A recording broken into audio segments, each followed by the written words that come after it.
You know, when we think about the history of a nation, we generally carry this underlying expectation of a smooth, Right. linear progression. Straight line. Yeah, exactly. It's almost like reading a well-crafted corporate resume. Yeah.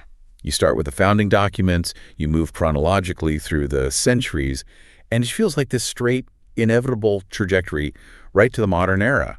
We like our history to feel, clean. Right. Neatly categorized. Yeah, neatly categorized. That linear perspective is definitely the most comfortable way to look backward. I mean, we categorize things into eras and epochs because it makes the chaos of the past feel organized. But the reality is almost always a series of ruptures. Oh, absolutely. Yeah. And when you look closely at America in the 1830s and 40s, that straight line just completely fractures. I mean, we are not looking at a confident, established, self-assured nation. The cultural landscape of that era is, honestly, it's like looking at a teenager. A very angsty teenager. Yes. A very confused, incredibly rebellious teenager trying to figure out its own identity, completely separate from its European parents. It is a culture desperate for a totally new way to see the world. The phrase national identity crisis barely covers it, really. To really understand the sheer audacity of what we are going to explore today, we have to look at the immense pressure cooker of the 1830s and 40s. The United States was undergoing massive, unprecedented transformations on almost every front. First, you have the rise of Jacksonian democracy. Right. This was unleashing mass politics for the first time, bringing the common man into the political fold. Which was a big deal. Huge. That was thrilling to some, but terrifying to the established elites, creating this deep fear of the tyranny of the majority. Oh, yeah. Then you have rapid industrialization. Yeah. The agrarian economy of New England was being completely remade by factories and mills, altering how people lived and worked. And beneath all of this, foundational to the nation's fracturing conscience, was the looming, inescapable moral crisis of slavery. So you have political upheaval, economic revolution, Yeah. and a profound moral rot right at the center of the country. Exactly. And culturally, on top of all that, the sources describe them as being deeply insecure. I mean, they had political independence from Britain, sure, but mentally they were living under what the texts call the intellectual thraldom of European tradition. Yeah, the intellectual thraldom. They were constantly checking over their shoulders, wondering what the critics in London or Paris thought of their literature or their art. They were physically free, but intellectually colonized. And if you zoom in on New England specifically, where our focus lies today, you add another layer of heavy psychological baggage, which is religion. Right. They were dealing with the lingering strictness of Calvinism. Which is intense. Very intense. Calvinism was an incredibly rigid theological system based on concepts like total human depravity and predestination. It was an inherited piety that basically told you that you were inherently flawed and your salvation was entirely out of your hands. And even the slightly more liberal religious movements that followed, like Unitarianism, often felt emotionally cold and overly rational. The individual was essentially told to sit down, conform, and look to the past for answers. Which brings us to the actual mission of our deep dive today. Into this boiling pot of cultural insecurity, rapid industrialization, and rigid religious tradition steps a man who essentially hands this rebellious teenage nation a manifesto. Yeah, he does. We're going to extract the core insights from a stack of historical texts focusing on Ralph Waldo Emerson. Specifically, we are diving into his foundational texts, Self-Reliance and Other Essays, first series from 1841, and second series from 1844, alongside modern scholarly analyses of his work. We're going to explore who Emerson was, what his philosophy actually meant in practice, and how 19th century transcendentalism practically invented the modern American cultural identity. It's a huge topic. Yeah. Emerson looked at all of that chaos, the politics, the factories, the inherited religion, and he insisted on a radical solution. He argued that the individual possesses within themselves the ultimate resources to navigate all of it. He wanted to entirely replace that cultural insecurity with a gospel of absolute self-reliance. To understand how he pulls that off, we have to grasp the intellectual movement he spearheaded, which is transcendentalism. Mm-hmm. That word gets thrown around a lot, and it usually sounds very floaty, abstract, maybe a little mystical. Right. But reading through the sources, it was a highly specific, very aggressive intellectual rebellion. It really was. It was an epistemological rebellion, meaning it fundamentally changed how people believed we acquire knowledge. Okay. Transcendentalism was essentially a blend of romanticism, which prioritized emotion and nature over cold logic, Unitarianism, which Emerson was actually raised in, and German philosophy, particularly the idea that the human mind has innate structures for understanding the world. So it's a real mix. Yeah. Before Transcendentalism, the dominant philosophical framework in America was empiricism. Empiricism, championed by thinkers like John Locke, argued that the human mind is a blank slate. Knowledge only comes from outside of you, through sensory experience, observation, and history. Meaning, if you want to know the truth, you have to look at what happened in the past, or you have to listen to the authorities who have studied the outside world. You look outward. Transcendentalism completely flipped that axis. They argued for the absolute supremacy of intuition. Oh, wow. They believed that human beings possess an innate, built-in ability to perceive spiritual truth directly, bypassing external authorities, historical texts, and sensory data entirely. You don't need a priest to read a dusty book to tell you what God thinks. You can access that truth immediately, intuitively, right now. Emerson's personal background actually mirrors that philosophical shift perfectly. Our notes detail how he came from a long, deeply entrenched line of Unitarian ministers. He was a minister himself. He had a pulpit. Yes, he did. But he ultimately rejected conventional religious practices and walked away from his church. He stepped down because he fundamentally believed that spiritual truth wasn't locked away in antiquity, and it certainly wasn't contained inside the walls of an institution. He argued that searching for truth in ancient doctrines was a tragic mistake when the divine is actively available to you through your own inner life. He saw institutions as inherently backward-looking, whereas intuition is fiercely present. Okay, here's where I have to push back, though. Sure. Because if truth is entirely subjective, if it is completely based on whatever my personal intuition tells me on a Tuesday afternoon, Right.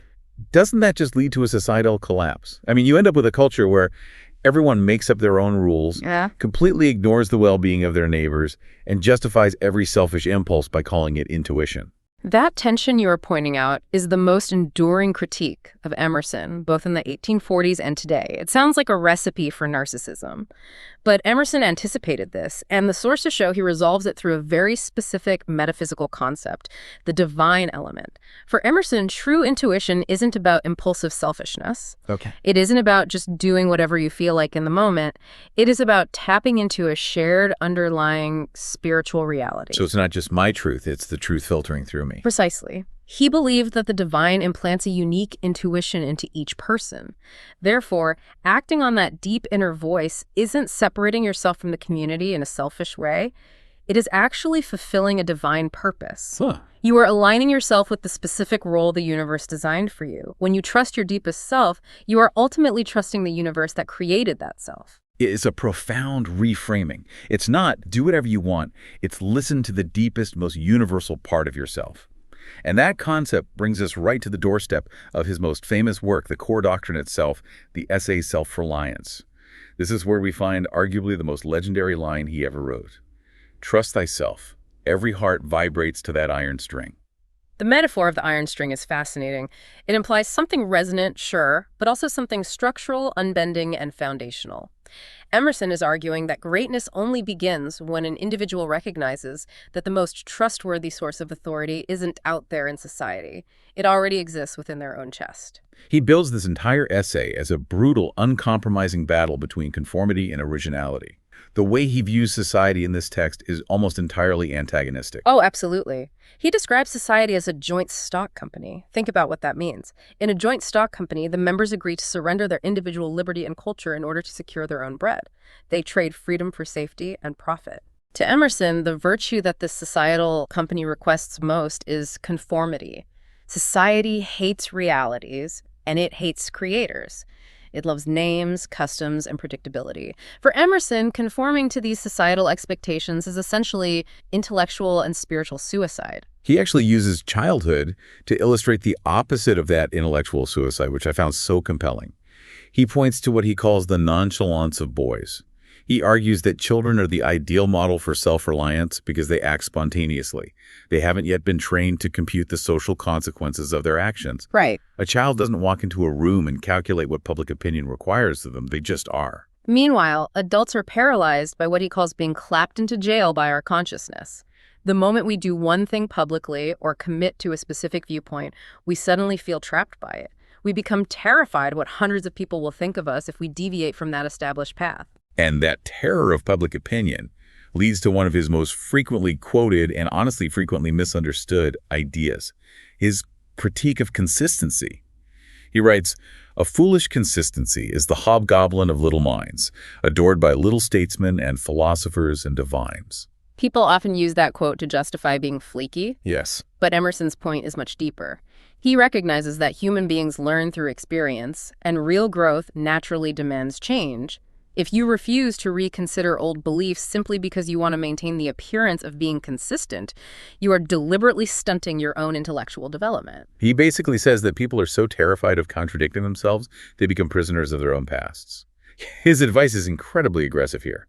He says you need to speak your truth today in hard words, and tomorrow speak tomorrow's truth in hard words, even if it completely contradicts everything you said today. He acknowledges that this will inevitably lead to being misunderstood, but he views that as a badge of honor. He points out that Pythagoras, Socrates, Jesus, Luther, Copernicus, Galileo, every pure and wise spirit that ever took flesh was misunderstood. To be great, he concludes, is to be misunderstood. I couldn't help but connect this to the modern pressure we all face to cultivate a personal brand. Today, we're absolutely terrified to change our minds or express a new, evolving opinion because we've already committed to a digital identity. So true. We've built an audience, whether it's thousands of followers or just our friend group on social media, around being one specific way. We curate this consistent image, and Emerson is basically screaming across the centuries to burn the brand. If your intuition changes tomorrow, burn it down and live in a new day. That modern application highlights exactly why the essay remains so potent. But we also have to look at the darker, radical edges of this rejection of societal norms.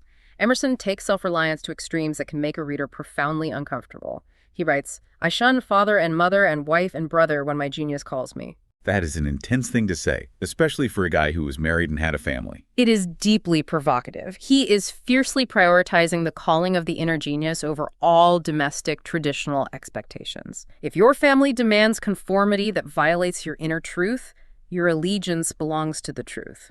He also attacks what he calls the superstition of traveling. Right. The idea that you can travel to find yourself. He mocks people who think that going to Italy or studying art in Europe is going to magically fix their internal emptiness. He says they just carry their sad self to ruins. Yeah. You could escape the poverty of your own mind by getting on a boat. He even targets traditional religious practices, specifically prayer. He views prayer that seeks a private end, like praying for a specific outcome, a better job, or a new house, as a disease of the will. If you are treating the divine like a vending machine to secure personal favors, he views that as a fundamental misunderstanding of how the universe operates. True prayer, in Emerson's view, isn't begging for things. It is the contemplation of the facts of life from the highest point of view. It's an alignment with the universe, not a request for a handout. So self-reliance isolates the individual. It strips away society, family expectations, travel, and traditional religion, leaving you alone with your intuition. But that raises a massive structural question for his philosophy. If we are all just isolated individuals trusting our own iron strings, how do we connect? How is there any cohesion in the world? That is where the broader scope of his work comes in. Emerson doesn't leave the individual stranded in isolation. While self-reliance is the focal point, we have to look at how he frames the relationship between the individual and the universe. If we look at the thematic structure of the first series of essays, he essentially builds a metaphysical bridge. He starts with the grand, overarching reality in essays like History and the Oversoul. Let's dive into that metaphysical framework. In History, he introduces this concept of the universal mind. He basically argues that history isn't just a collection of dead facts, dates, and wars to be memorized for a test. Right. It is a living, breathing reality that you have to re-experience inside your own mind. The phrase he uses is, "The Sphinx must solve her own riddle." He means that the answers to human history aren't found in the external artifacts, they are found within human nature itself. He advises the reader to esteem your own life the text. If you read about the courage of Caesar or the wisdom of Plato, you shouldn't feel small or intimidated. You should recognize that the exact same universal mind that animated their great deeds is animating you right now. And he codifies that universal connection in the Oversoul. This is where we get the clearest view of his panentheism. It's the theological idea that the divine is immanent, he's infused within all things, but it also transcends them. He writes that there are no walls between people. He says one blood rolls uninterruptedly, an endless circulation through all men. We experience life in succession, in division, in parts. We see ourselves as separate entities. But Emerson argues that within man is the soul of the whole, the wise silence, the universal beauty. To put it in modern terms, it's almost like it functions almost exactly like a 19th century version of cloud computing. Think about it. We are all these individual devices. I'm a laptop, you're a smartphone, someone else is a tablet. We look completely separate. We have different hardware, different casings. But the moment we connect to Wi-Fi, we are all tapped into the exact same universal network, the Oversoul. When we have a moment of profound intuition or genius, it isn't something our little isolated hardware generated from scratch. It's like we are successfully downloading a file from the universal server. That analogy perfectly captures his view of inspiration. He genuinely viewed profound thought as an alien energy that flows into us from the Oversoul, provided we make ourselves receptive to it. And if we accept that we are all connected to this massive divine network, the next logical question is, how does that impact our daily actions and our morality? Emerson addresses this moral algebra in essays like Compensation and Spiritual Laws. Compensation is such a fascinating pivot because he uses this metaphysical framework to flat out reject the traditional religious concept of the Last Judgment. Our notes point out how much he hated the standard Sunday sermon where a preacher would say, look, the good people are miserable in this life and the wicked are rich and successful, but don't worry, God will balance the scales in the afterlife. He found that view to be a massive cowardly concession to evil. It basically admits that evil is currently winning. For Emerson, justice is not postponed to some ethereal afterlife. Justice is baked into the very structure of the universe right now in real time. He says the dice of God are always loaded. The mechanics of how he thinks this works are so interesting. He argues that every excess causes a defect, and every defect an excess. Every sweet has its sour. You cannot detach the good from the tax it brings. If you acquire immense wealth through wicked means, the universe will exact a toll on your character or your peace of mind. He writes this incredible line, punishment is a fruit that unsuspected ripens within the flower of the pleasure which concealed it. The universe is a perfectly balanced ledger, and because the universe is perfectly balanced, Emerson argues in Spiritual Laws that we need to stop agonizing and trying so hard to force outcomes. He looks at history's great figures and claims that the best part of their power wasn't their deep-laid, anxious plans. It was nature spontaneously working through them. He writes, only in our easy, simple, spontaneous action are we strong. Which flows perfectly into how he views the messy, practical aspects of human life. Because if we're supposed to be self-reliant individuals, connected to an oversoul, living in a perfectly balanced universe, what does that mean for things like love and friendship?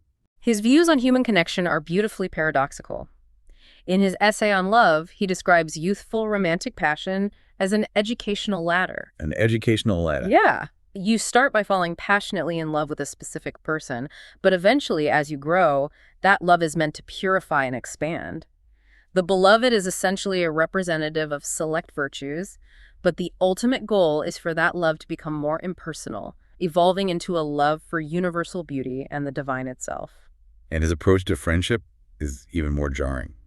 I mean, he demands absolute truth and tenderness from friends, but he simultaneously demands intense, almost chilling distance. He advocates for giving friends a religious treatment. He argues that you have to respect the other person's autonomy and their own connection to the oversoul so deeply that you refuse to crowd them. Right. He writes, I do then with my friends as I do with my books. I seldom use them. On the surface, that sounds incredibly cold, but the underlying logic is that you let them be their own universe.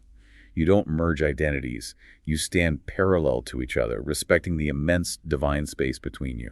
Exactly. He grounds all of this lofty idealism in prudence. He openly calls prudence the science of appearances and the virtue of the senses. He admits that while we are primarily spiritual beings connected to the oversoul, we still live in a physical world. Iron will rust and beer will sour if we don't pay attention to the physical realities of life. When he gets to heroism, he completely redefines the concept. He strips away the flashy battlefield bravery. For Emerson, Heroism is about quiet persistency, and surprisingly, it's about humor. He argues that a true hero won't take the transient troubles of the world too seriously. He says, all must be as gay as the song of a canary. The overarching theme of these early texts is an expansive, limitless view of human potential.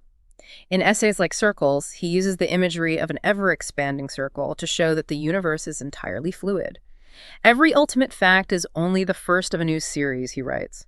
There are no fixtures, no absolute boundaries. Intellect argues that our thinking must be a pious reception of universal truth before we attempt to construct anything of our own. And art claims that true art is never just imitation. It is the physical embodiment of a higher spiritual ideal. Looking at the first series, published in 1841, the tone is incredibly soaring. Very. It is idealistic, relentlessly optimistic, confident, and triumphant. He has built this beautiful, perfect philosophical machine. But then, as we move through the sources, we hit 1844 when the second series is published, and there's a profound, shattering speed bump. A tragic, real-life event completely alters the trajectory of his thought, creating a massive tension that he has to wrestle with. Yeah, between the publication of the first and second series, Emerson's 5-year-old son, Waldo, died of scarlet fever. It is impossible to overstate the devastation this caused him. And you feel that grief instantly in the most important essay of the second series, which is titled Experience. The shift in tone from the first series is jarring. It goes from soaring optimism to deep melancholy and heavy skepticism. He opens the essay by asking, where do we find ourselves? And the answer seems to be that he feels completely lost. He writes that life is a train of moods like a string of beads, and that temperament is the iron wire they are strung on. It is a fundamental crisis of epistemology. The entire foundation of transcendentalism and self-reliance is based on the idea that we can directly perceive spiritual truth through our intuition. But in Experience, Emerson realizes that our perception is severely limited by our physical and emotional state. He realizes we are trapped in subjectivity. He argues that we only see what our mood allows us to see. If you are drowning in grief, you can't access the bright, universal truths of the oversoul. He says that nature doesn't like to be observed and that reality just slips through our fingers. We wear these many-colored lenses of temperament that distort everything we look at. This creates a terrifying philosophical problem. If our inner world is just a subjective mood trap, if our intuition can be completely obscured by grief or biology or temperament, then how can we possibly rely on it? Doesn't self-reliance become impossible if the self is fundamentally unreliable? Exactly. It takes Emerson to the absolute brink of nihilism. You read this and wonder if the tragedy has completely broken his philosophy. How does he recover from this realization that we are trapped in our own subjective experiences? The scholarly consensus is that this tragedy bends his philosophy, adding necessary weight and realism to it, but it doesn't break it entirely. He journeys into the deepest depths of skepticism, but eventually he finds a floor. He concludes that while we live in this constant state of flux and illusion, we still have to live. We cannot master the whole universe intellectually as he once hoped, but we can master the present moment. Right. He writes this incredibly grounded conclusion. To fill the hour, that is happiness. To fill the hour and leave no crevice for a repentance or an approval. It's a much more survivalist, pragmatic version of his earlier idealism. He accepts the limitations of human experience, but still insists on finding meaning within those limits. From that new, harder-won foundation, he begins to rebuild his ideas in the rest of the second series. We see that rebuilding in how he approaches expression and society. In The Poet, he views the poet not just as a writer of verses, but as the sayer and the namer who has the power to revitalize language. He actually calls common language fossil poetry. I love that phrase. Words that used to be vibrant metaphors but have died into literal meanings. And while nature is still an incarnation of spiritual thought, he now also describes it as medicinal, something that heals the fractured human mind. He also explores how this tempered, self-reliant individual operates within society through essays like Character, Manners, and Gifts. He outlines character as a sort of natural aristocracy. It has nothing to do with birthright or wealth. It is a purely moral force. He argues that individuals of true character exert influence simply by existing. They act by mere presence. And manners aren't just arbitrary ballroom codes or etiquette rules. They are the visible, outward expression of that inner moral grace. His essay on gifts is brilliant and completely changes how you think about giving. He absolutely hates bought gifts. Yes. He says, "The only gift is a portion of thyself. Thou must bleed for me." It's intense. Very. If you just go to the goldsmith or the store to buy something, it's a cold, lifeless transaction. To truly give, The object must convey your biography. The poet must give a poem. The farmer must give corn. The miner a gem. That demand for authenticity carries over into his philosophical maturity in the essay Nominalist and Realist. Earlier in his life, he wanted everything to neatly resolve into the universal mind. But here, he fully embraces contradiction. He acknowledges that we are permanently caught in a tension between being particular, flawed individuals and being parts of a divine universal whole. He writes, "Nature will not be Buddhist. She resents generalizing. She deals in a million fresh, chaotic particulars. We simply have to learn to live in both the specific and the universal simultaneously." As we move into the social vision of the second series, we encounter his essays, Politics and New England Reformers. And I want to be clear here, looking at these texts purely as a time capsule from the 1840s, without taking a stance on the ideas themselves, it is fascinating to see how far he took this anti-institutional logic. He applies his radical individualism directly to the state. He critiques the entire political apparatus of his era. He looks at the two major parties and dismisses both. He writes that the Democrats have the best cause but are populated by inferior men, while the Whigs contain the best men but advocate for the worst cause. He essentially views the entire system as inherently flawed because it relies on institutions rather than individual character. His core belief here is intensely anti-institutional. He states explicitly, the less government we have, the better.